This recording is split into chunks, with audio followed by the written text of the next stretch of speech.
Era uma noite fria e silenciosa, quando Lucas, Clara e André tomaram a decisão que mudaria suas vidas para sempre. Eles decidiram explorar o velho parque abandonado no fim da cidade, um lugar que todos evitavam.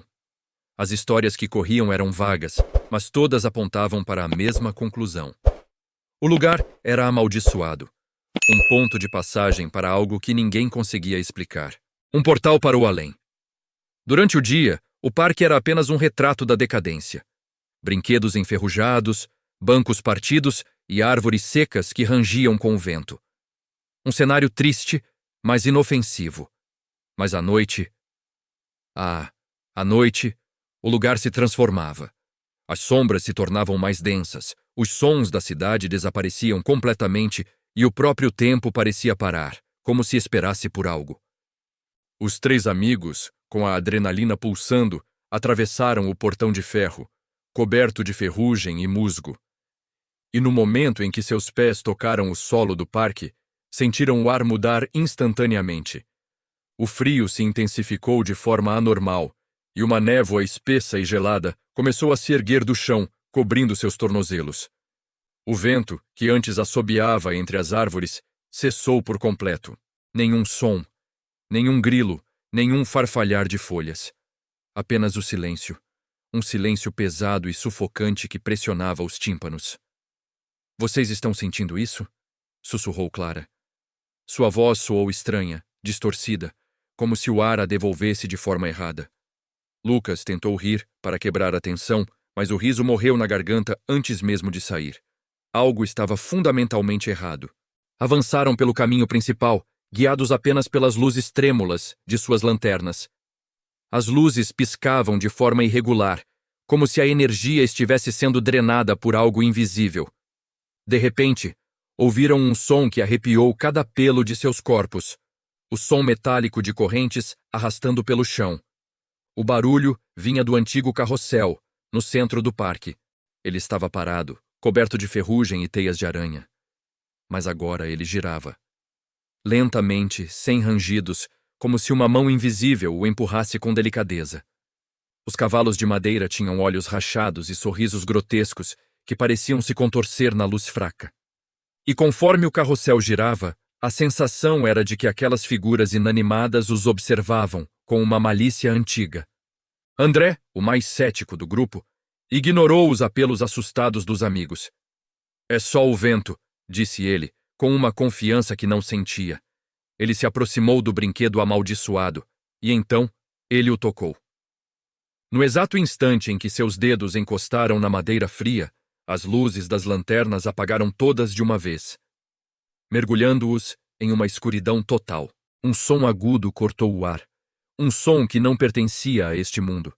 Parecia o grito de uma criança, mas distorcido, arrastado, vindo de todos os lados ao mesmo tempo. E na escuridão, o carrossel acelerou, girando cada vez mais rápido, um borrão de sombras e ruído. De repente, as luzes das lanternas voltaram a piscar. Quando Clara e Lucas finalmente conseguiram enxergar de novo, André não estava mais lá. Ele havia desaparecido. O carrossel estava imóvel outra vez, como se nada tivesse acontecido.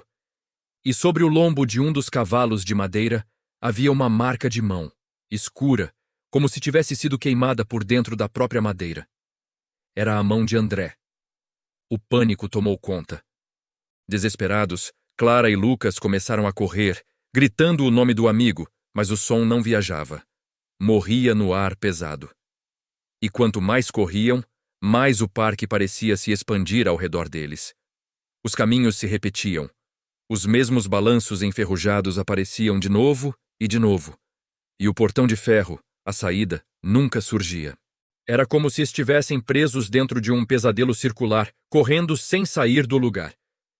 E então, eles a viram. Uma figura surgiu à distância, no meio do caminho. Era alta, magra, e envolta em sombras que se moviam como fumaça. A figura não andava. Ela deslizava sobre o chão sem mover as pernas, e no meio daquela escuridão, 2 pontos de luz brilhavam. Seus olhos, de um amarelo fosco e sem vida. Clara abriu a boca para gritar, mas sua voz simplesmente não saiu.